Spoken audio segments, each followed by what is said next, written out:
Dengan saat ini Polri telah menangani 246 laporan polisi yang ditangani di tingkat Mabes, ada ditangani oleh Divisi Siber Bareskrim dan juga 15 satuan wilayah Polda dengan rincian sebagai berikut.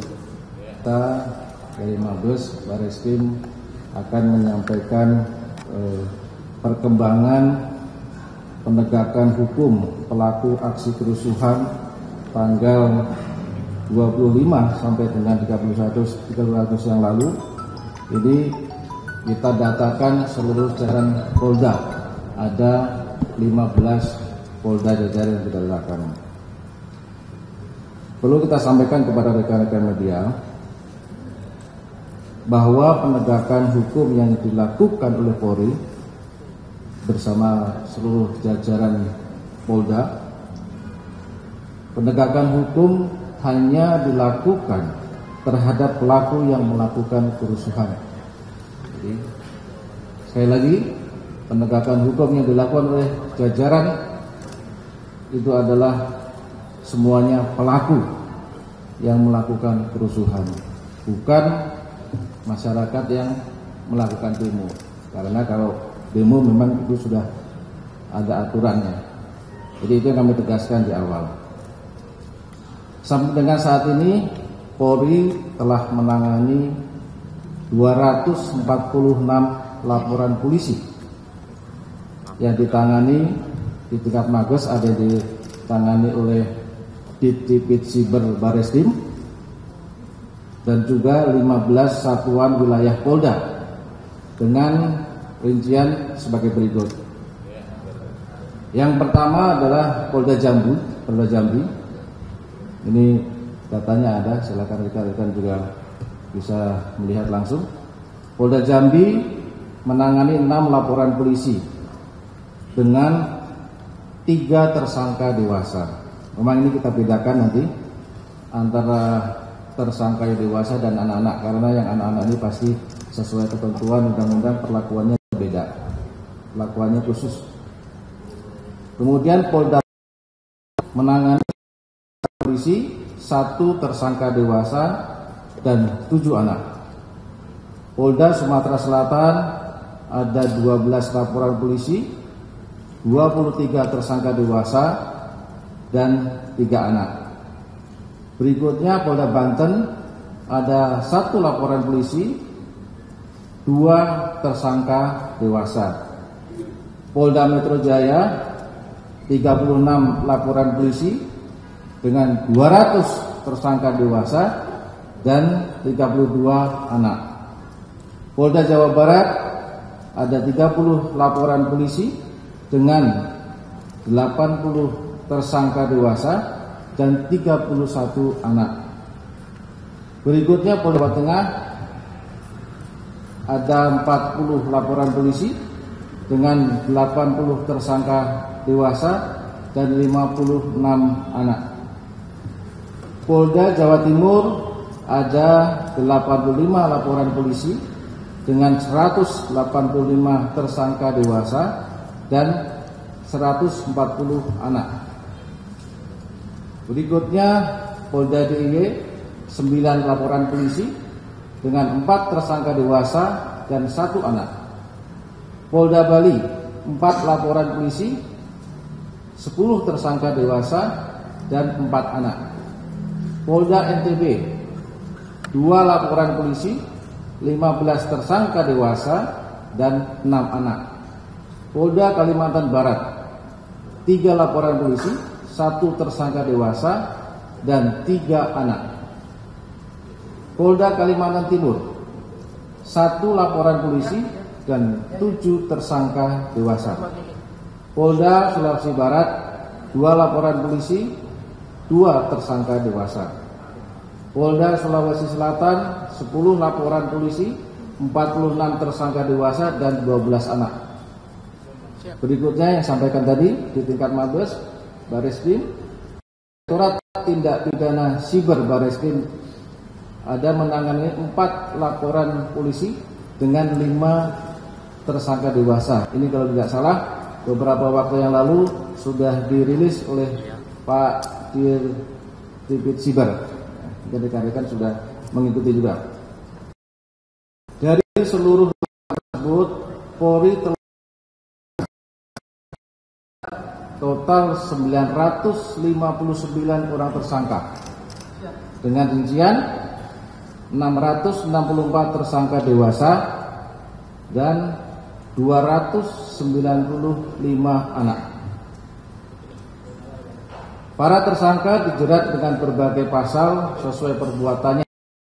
Pasal-pasal kepada para tersangka ada pasal 160, 161 KUHP penghasutan, pasal 170 ini pengrusakan secara bersama-sama, pasal 187 KUH pidana pembakaran, pasal 212, 213, 214 melawan petugas yang berwenang dengan kekerasan, pasal 351 penganiayaan, 362, 363, 365 pencurian dan pencurian dengan kekerasan, pasal 406 pengrusakan barang, kemudian juga Undang-Undang Darurat nomor 12 tentang kepemilikan senjata tajam, ada bom molotov dan petasan yang digunakan untuk perbuatan-perbuatan yang anarkis. Pasal 29 ayat 2 Undang-Undang ITE ujaran kebencian berdasarkan syarat, pasal 32 ayat 1 ITE tentang manipulasi data elektronik. Perlu saya sampaikan kepada rekan-rekan, sebagai bentuk komitmen Polri dalam penegakan hukum yang mengutamakan kepentingan terbaik bagi anak, seluruh jajaran kewilayahan Polda dalam menangani anak terlibat dalam aksi kerusuhan telah memperdomani ketentuan sesuai Undang-Undang Nomor 11 Tahun 2012 tentang Sistem Peradilan Pidana Anak. Ini yang saya sampaikan tadi. Ini ada Ibu dari KPAI dan Kompolnas tentunya akan menyampaikan. Berikutnya, berdasarkan rekapitulasi data anak yang terlibat aksi kerusuhan, maka dapat disampaikan sebagai berikut. Jumlah total 295 anak dengan rincian yang setelah diproses, 68 anak telah diproses melalui mekanisme diversi, artinya ini tidak melalui jalur hukum. Berikutnya 56 anak telah tahap 2. Tahap 2 berarti sudah selesai, sudah diserahkan kepada Kejaksa Penuntut Umum. Kemudian 6 anak telah berkasnya P21 dinyatakan lengkap, dan 160 anak ini masih berkasnya masih dalam tahap 1 pemberkasan proses. Disampaikan juga rekan-rekan terkait dengan modus operandi dari beberapa perkara. Ini bisa kita ambil modus operandinya. Modus operandi menghasut dan mengajak orang lain melakukan aksi kerusuhan melalui poster, siaran langsung di media sosial, dan grup WhatsApp. Kemudian juga ada modus menyebarkan dokumentasi kerusuhan. Ini ada video pembakaran dan yang lain-lain lewat media sosial dengan tujuan, ada narasinya, untuk memprovokasi, mengajak untuk melakukan perbuatan seperti yang ada di video itu. Kemudian modus menghasut untuk melakukan pembakaran dengan kekerasan terhadap barang atau orang, dan juga pencurian atau penjarahan. Ini fakta yang ada, pencurian, penjarahan, pembakaran kantor DPRD, ada kantor kejaksaan, kantor gubernur, kantor polisi juga ada beberapa, dan Mako Polres maupun Mako Pospol. Kemudian modus membawa, menyimpan, menggunakan bom molotov dan benda-benda berbahaya lainnya yang tentunya ini digunakan untuk melakukan perbuatan-perbuatan yang anarkis tadi. Kemudian modus melakukan penganiayaan terhadap petugas dan masyarakat. Kemudian ini beberapa barang bukti, ini hanya sampel beberapa contoh barang bukti yang ada ditangani oleh jajaran wilayah. Ini hanya sebagian saja yang bisa kita tampilkan foto-fotonya.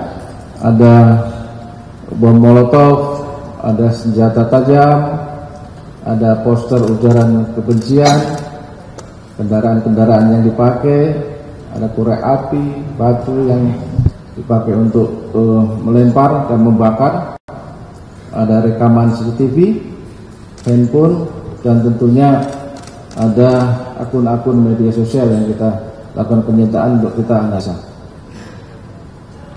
Berikutnya kami akan menampilkan beberapa penanganan kasus menonjol di beberapa wilayah. Yang pertama saya sampaikan tadi yang ditangani oleh Direktorat Pidana Siber di Barreskrim. Ini ada 5 orang tersangka. Satu tersangka ini mengajak pembakaran Mabes Polri melalui Instagram. Kemudian 3 tersangka ini ada ajakan untuk melakukan penjarahan ke rumah pejabat, ini melalui TikTok dan Facebook yang ditangani oleh Divisi Siber. 1 orang ajakan demo di bandara melalui TikTok, ini sudah diproses dan sudah pernah dirilis. Kemudian kasus menonjol lagi yang bisa kita ini di Polda Metro Jaya. Polda Metro Jaya ini telah menetapkan 59 orang tersangka yang menonjol. 2 orang tersangka ini kami tampilkan juga ini ya, tersangkanya. 2 tersangka menyebarkan konten manipulasi data otentik. Berikutnya 5 tersangka perusakan halte Transjakarta di depan Kemendikbud. Ini adalah yang sudah kita lakukan penegakan hukum. Kemudian 12 tersangka penjarahan dari Bapak Ahmad Saroni. Alhamdulillah sudah tertangkap 12 orang pelakunya. Kemudian penjarahan di rumah Bapak Eko Patrio, ini juga sudah berhasil dilakukan penangkapan, ada 7 tersangka sedang proses.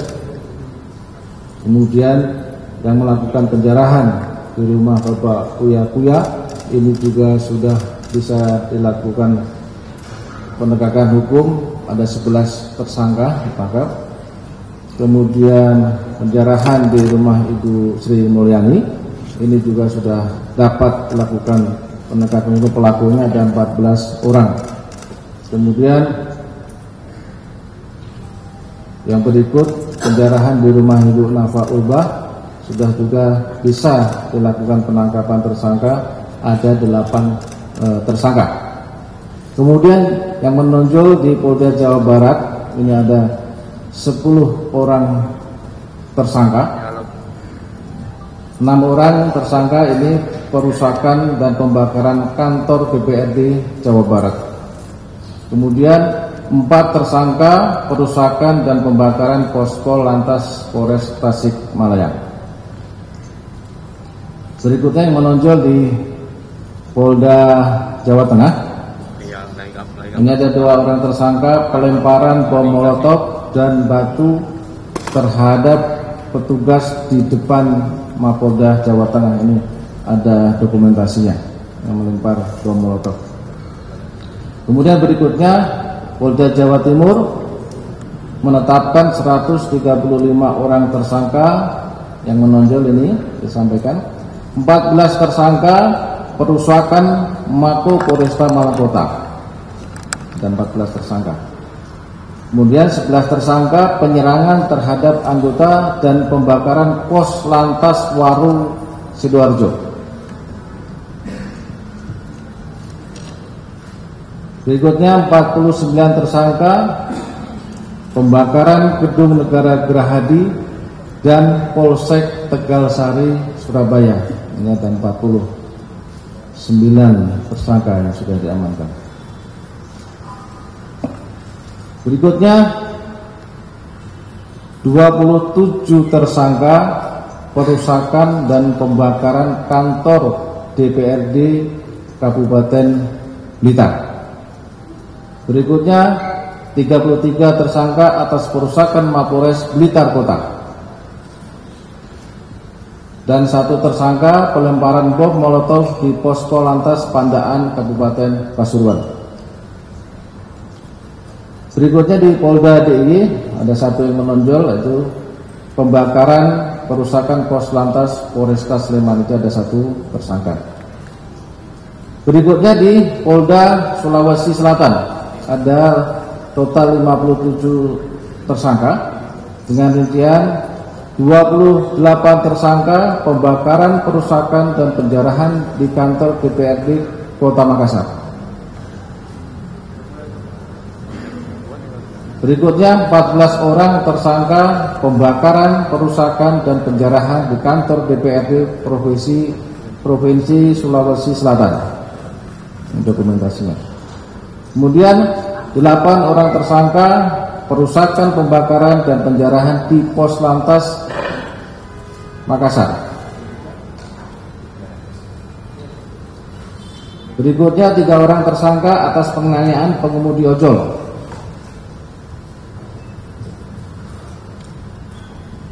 Berikutnya 2 orang tersangka pembakaran dan perusakan di Kejati, Sulawesi Selatan. Kemudian 2 orang tersangka perusakan kantor DPRD Kota Paluku. Itu beberapa kasus menonjol yang bisa disampaikan, beberapa kasus menonjol di beberapa wilayah Polda.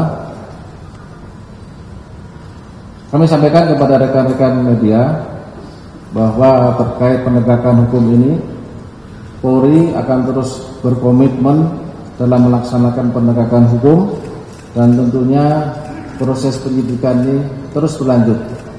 Ada pengembangan-pengembangan dan kita berkomitmen mengembangkan kasus itu untuk mengungkap siapapun yang terlibat, cukup bukti akan ditindak tegas sesuai dengan hukum yang berlaku. Tentunya ini juga merupakan langkah juga dalam menciptakan situasi Kamtibmas yang aman, terkendali dan kondusif. Saya kira itu yang bisa kami sampaikan. Ini adalah perkembangan proses penegakan hukum di 15 Polda dan Barreskrim.